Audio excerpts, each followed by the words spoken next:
The UnNoticed Entrepreneur podcast is sponsored by Prowly, the all-in-one tool for PR experts. Hello and welcome to this episode of The UnNoticed Entrepreneur with me, Jim James from the UK. Today we're going to Toronto, Canada to meet with Cahill Camden, who is part-time fractional CMO. He's the founder of a company called Digital Vision. He's just launched a new product called Press Jockey, which sounds very interesting. Cahill, welcome to the show. Thanks for having me on, Jim. I appreciate it. Well, I'm really excited because we're going to talk about some AI tools that you're building, which will help the UnNoticed Entrepreneur to gather up all the journalist requests and filter them. So we're going to talk about that. We're going to talk about how to build a brand with non-scalable marketing activities, some of those things. And I think we're also going to touch about pricing strategy when you're launching a product. So Cahill, tell us just briefly about yourself and Digital Vision so people can understand who you are and what we're going to talk about. Absolutely. I look forward to talking about all those topics and giving a lot of value here. So Digital Vision is a company I created about 6 years ago. We do digital marketing for Web3 companies and technology companies specifically, and I do fractional CMO work as part of that. So when we say digital marketing, we've decided to focus on only the things we're really good at. So that is PR and storytelling. That is content creation. So think newsletters, blogs, and that is also paid media, Facebook, Google, LinkedIn, Twitter, you name it. We're good at the paid media side. That's all we do. And then as a fractional CMO, I've helped create marketing strategies for growth for a number of companies in the space who have actually gone on to get acquired as recently as last year. One of those, I think, was Coinberry, I think you mentioned before. Yes. Coinberry got acquired. Another client of mine, Blockchain Foundry, got acquired. So it's exciting times to see the growth from a company that had near zero users when they started working with my team and myself to getting acquired with, close to 250,000 users. So perhaps you could tell us, Cahill, what would be some of the strategies that you use to get those two companies noticed before we then move on to your own new product? I'd love to hear what you did for these clients of yours. So one of the things that we always start with is really trying to understand how are you going to differentiate yourself from the rest of the market? Everyone is always going to say, hey, we're faster, we're cheaper, we're better. And what a lot of people don't talk about, I think, is the why. So why are you doing what you're doing? That is something that Simon Sinek, as some of your listeners might have heard, I think he's got the number 1 or number 2 TED Talk in the world. He's talked about this for close to, around a decade. So we look at that in terms of the story. And we also look at how any brand can own their quote unquote weakness in the market. So as a quick example, one of our clients, they were slower than everyone else. And they had said that they were faster, and it was just clearly not true when you looked at the reviews. And so I spun that around to say, well, you're slower because you're doing more security checks. So really, it's not speed that you're competing on, it's security. And no one else does the security checks that you've got. So let's focus on how we're more secure than the competitors. And that's why we're slower. And if you're looking for something that's fast but less secure, we're not the right brand for you. But if you want security, then we're definitely the right brand. And that shift in position, that shift in story really helped amplify the amount of exposure they would get.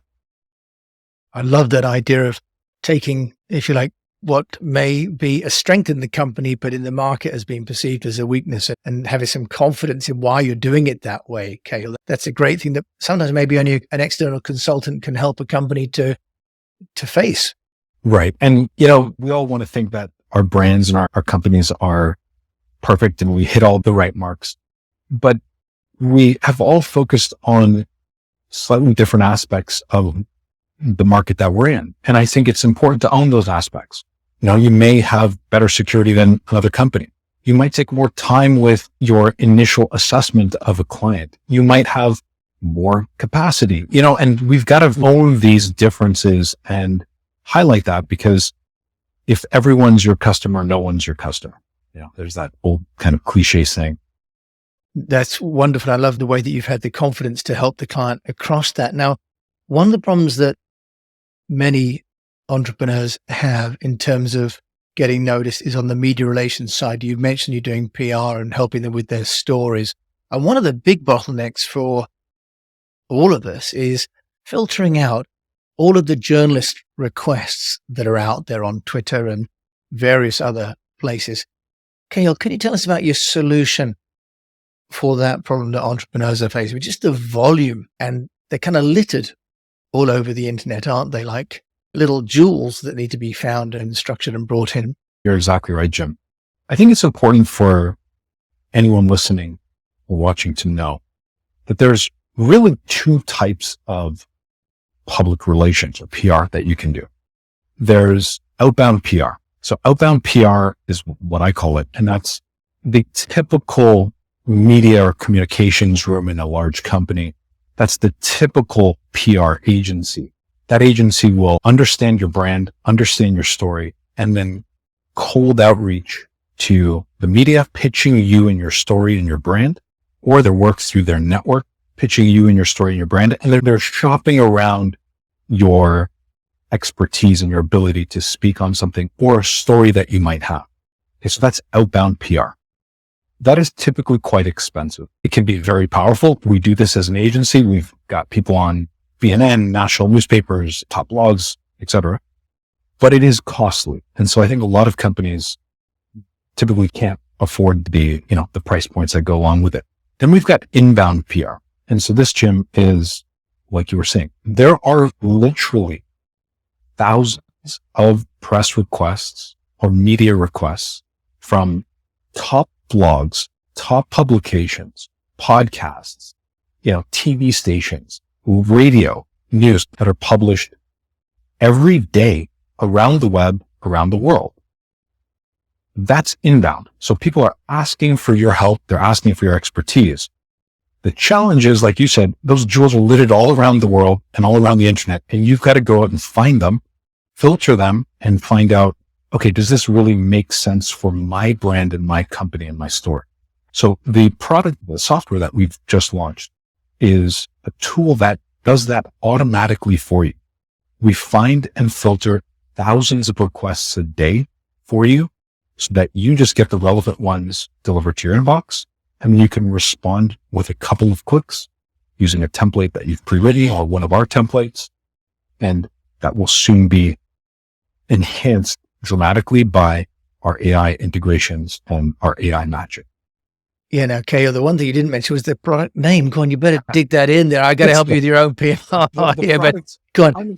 I'm excited to see people get a lot of value for it. But the product name is Press Jockey. So you can go to pressjockey.com. This is how we handle inbound press. And we use this, like I built this for our agency. Like I am a customer of my own software because, we've had staff who have literally just been paid to and have spent dozens and dozens of hours every month just searching around the web for the right press requests for our clients, responding to them, etc. And I thought, there's got to be a better way to do this. Cahill, I absolutely, because otherwise we subscribe to platforms like Harrow, for example, help a reporter out, or go on Twitter, but they're unstructured is one problem. And then they come kind of in waves. So tell us then, Press Jockey, you've mentioned a little bit about the functionality.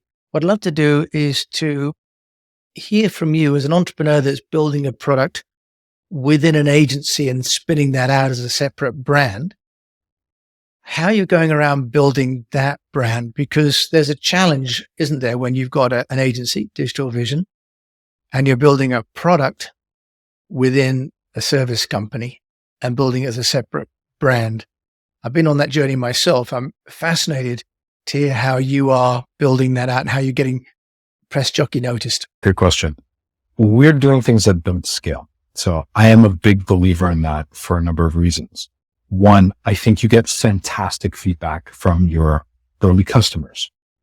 They'll tell you things directly to your face that maybe you don't want to hear. They'll give you great feedback. They'll provide suggestions. They'll also share it with their friends and with other communities if it's a great product. So that is one of the things that we're doing. So how are we doing that? Well, I am, and a couple of people on our team, we're in communities. So I'm part of a number of great communities on Facebook. I'm part of a number of great communities on Discord, other locations. And when we answer questions about PR in those communities, we give people the opportunity to join,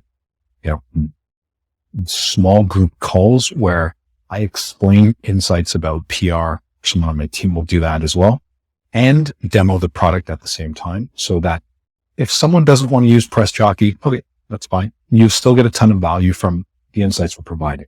And so in doing that, I'm able to see, okay, where are people really understanding what's going on with how to build their story? Where are people kind of maybe getting a little bit lost?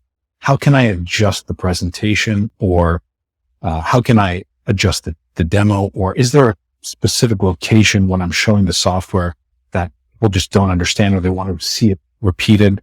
And that gives me fantastic insights for anything related to advertising, copy improvements, onboarding flow, and even the design of the product itself.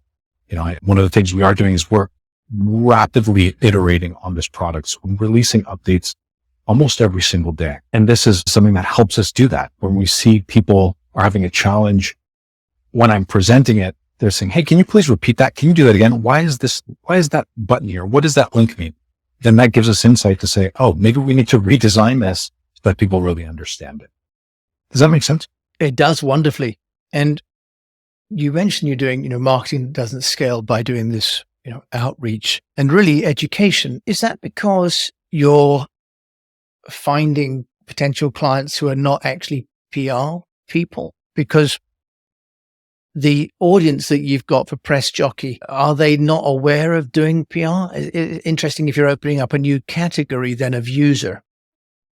Yeah, that's a great question. We will be targeting the PR world, but right now we're targeting more of the business owner or the medium-sized business, small-sized business that has maybe thought about PR, has maybe been burned by a PR agency and said, hey, we didn't get great results, or who is maybe using one of the free platforms, pulling their hair out with how much time they're spending on that platform. And so we are approaching them first, because we know that they're not going to understand the product the same way a PR pro or PR agency might. A PR agency is going to get it, and they're going to probably work around a lot of the early challenges that any company has. Whereas a small business who doesn't get it the same way, they're going to get stuck. They're going to complain. They're going to want to see changes and updates. And so in doing that, I think we can make the product better so that when we do really start to approach the PR world, it's just brilliant. So why would you, focus on the harder audience first, Cahill, rather than the agency? Any reason for the strategy of going for the non-PR savvy? Yeah, I want to make sure that this product creates a ton of value for anyone who's using it. And if we can tackle the hard things first, I know that the easier clients or customers who really understand the PR world are going to get it. And it's going to be an even better experience for them. And so this enables us to have that ability to really make the product far more valuable for everybody.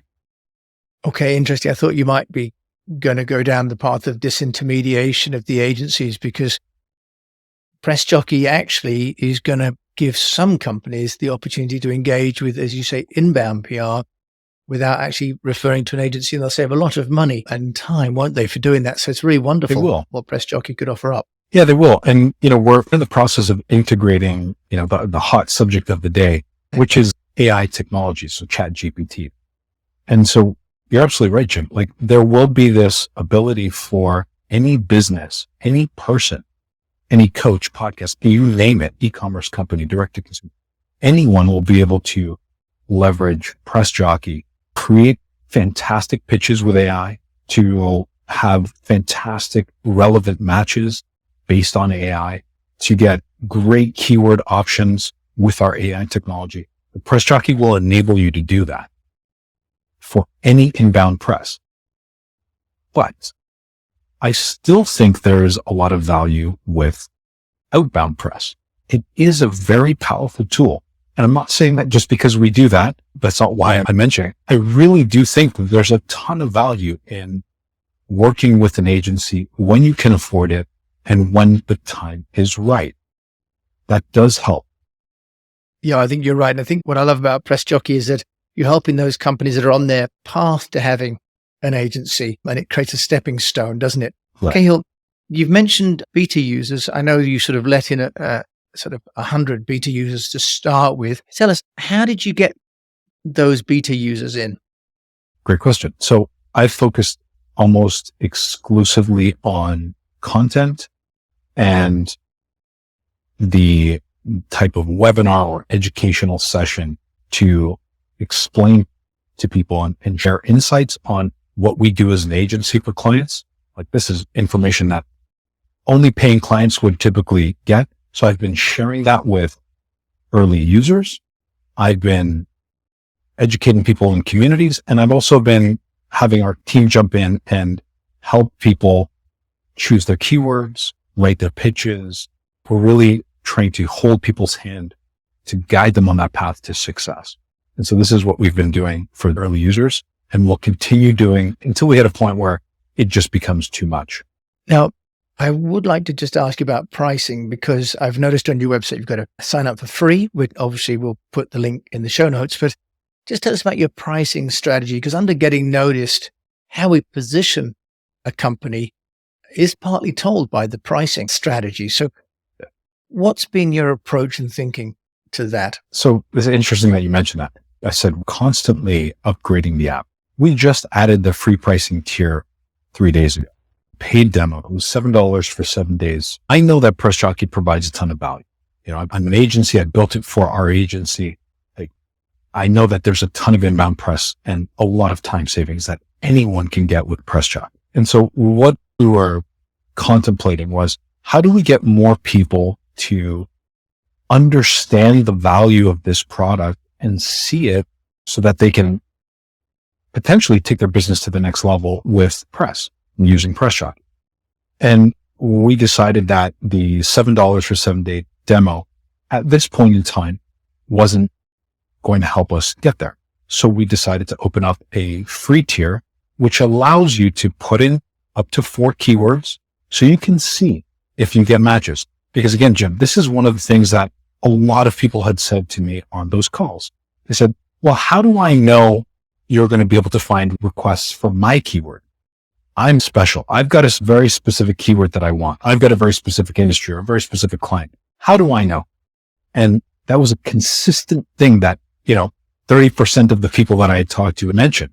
So we went back and said, you know what? Everyone's asking this. We've got an admin account. Obviously, we're punching in the keywords for people. And then I'm reaching back out to them days later saying, hey, Jim, did find your keyword. Here's the results. And I was just like, why don't we just give people that ability to do that for free? You cannot respond. You cannot see all the details, but you can test it out. You can see what the platform looks like, and you can get an understanding that, hey, this is really going to help me save a lot of time and get more press exposure at the same time. And so that's why we added the free tier. And then, again, because we're constantly doing these updates every day, we know we're rapidly growing and putting more value into Press Jockey. That's being said, there are times when we will break something. And so that's why we've discounted the price by 50% for early adopters. You come in, we thank you. We're going to give you 50% discount, but understand that we're constantly making upgrades, and this is not a mature product yet. It is something that is getting there, and we're rapidly advancing. But, there may be a time when a link is broken, and, you got to figure that out. So, okay, thanks for explaining. And you're plainly considering this extremely carefully, which comes across. Now, as you know, I always ask my guests if there's one piece of advice for me and my fellow unnoticed entrepreneurs that you'd give on Getting Noticed. You've been a fractional CMO. You've helped companies get sold. You're building out your own product, which no doubt one day will get acquired with the success you're already having. What would be the one piece of advice that you'd give the fellow unnoticed entrepreneur? Oh, there's a couple I can think of. I think one of the most important things is to get started. Get out there.